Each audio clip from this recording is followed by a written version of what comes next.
Hello, dear friend. In this video, you will learn how you can become a better astrologer. Whether you're just getting started with astrology, you are maybe interested, you are excited, you are curious to know, or you already have some experience with it, but you want to understand how you can become more confident and more skillful with your astrology practice, this video will give you some very exciting and important ideas to consider. There are actually 6 of them, which we will discuss in this video. And the first one is a general question, whether you should learn on your own or with a group. So my answer to this is both. So you definitely need to do some work on your own, reading books, practicing, analyzing things. You definitely need to do this on your own. But there are some huge benefits when you are part of a group or a community. We actually say that astrology is a group process. Studying astrology is a group process because astrology is ruled by Uranus. And Uranus is the ruler of Aquarius. Both of those are related to communities and groups of people. So when you are part of a group, you can grow much faster. The other thing is that the teacher or the leader is bringing their energy. And without even recognizing this consciously, this person is also guiding you through their flow of energy. So when you are part of a group and you study together, you really grow much faster. So of course, I am offering such group classes and you're more than welcome to join those. But you may also find another person, someone who really resonates with you, someone whose energy you really like. So whatever you choose, make sure to feel the connection with this person, to like them with simple words. This will really help, and it's usually a sign that you have a good energy connection with this person. And again, when you are part of a group, you learn much faster. You are guided. So I highly recommend studying together with the group and also doing the work on your own. This is something that we cannot skip for sure. So that's number 1. Number 2 is about your own personal growth. What does that mean? It means that the more you grow as a person and spiritually, the more you will understand also how things work, how astrology works, and that helps a lot with becoming more skillful. Something related to this is also exploring your own chart. So this is like a total must, something that you definitely need to do, and something which is not a one-time process. It's a continuous process. So the more you learn about yourself, your own inner world, your very own horoscope, the better you become. The more you understand astrology, the more skillful you will be. And frankly, that's why in our classes, we also have this group exploration of charts. So everyone is interpreting their own charts, and that really helps with understanding astrology better. So number 2, again, is focus on your personal growth and also explore your own chart. Number 3 is very practical.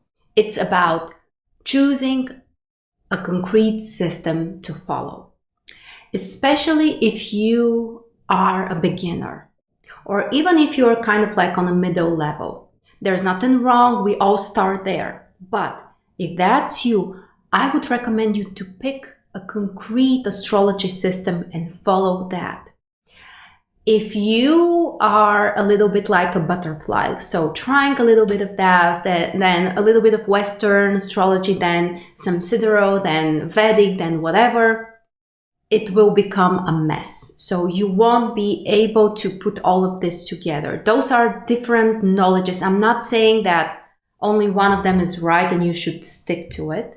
You can choose whatever resonates with you. But my advice is pick one of those systems, explore it completely until you feel very comfortable with using it. And only then go and check other systems or explore different approaches. Because otherwise you will get lost, you will get confused, and you will also find that sometimes there are contradictions, and that will make it so difficult for you to put everything together. If you already have the foundation, if you are familiar with one system and you are using it skillfully, then even when something contradicts what you already know, you kind of have the inner knowing which one resonates, which one you should follow. And sometimes, again, they are both right. So number 3 is pick one system and follow it. And when you are choosing a group or a teacher or you're signing up for a class, this is usually handled because typically one teacher is using one system that they are teaching you. So that's usually kind of coming together. Number 4. Number 4 is maybe one of the most difficult ones. It's about holding the frustration and still keep going. What do I mean here?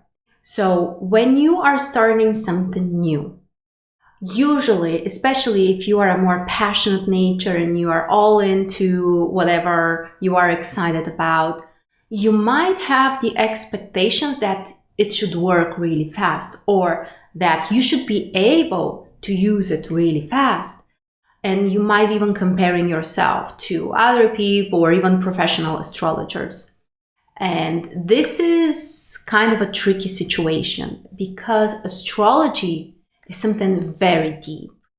And yes, you might study on a superficial level, and become very good with that. But if you're going for the real depth, trust me, it takes time. And during this time, you will probably feel frustrated many times. There is another typical process also that it's kind of like bringing different levels or different layers. So you are getting started and you are excited and you see, oh yeah, that's so true. Yeah, that resonates with me or my life or whatever. So it kind of makes sense. Then the more you study, the deeper you go, you are reaching a new layer.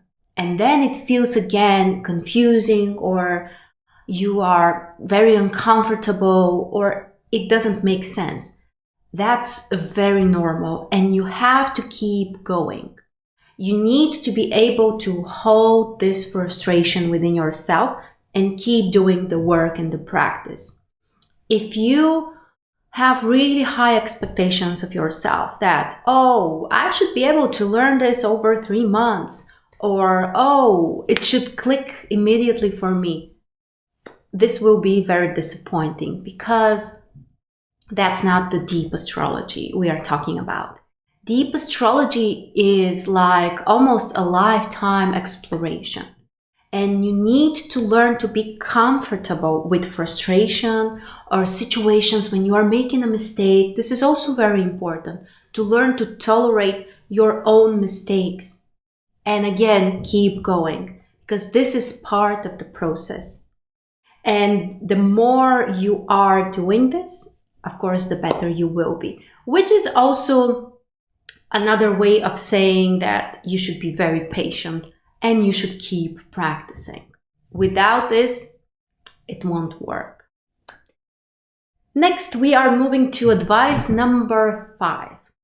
Advice number 5 is about being realistic.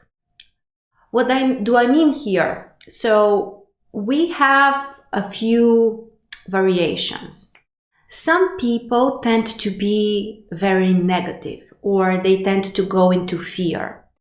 Oh, for example, I have, let's say, Saturn in my seventh house. Oh, I will not get married. Or other negative scenarios. So you should try to avoid this. Astrology should be something that is uplifting you, not something that is scaring you. If you are really scared, again, you won't be able to get all of the benefits. And I'm not saying that bad things are not happening or difficult things are not happening in our life, but we should not live in fear and kind of like expecting those things to happen.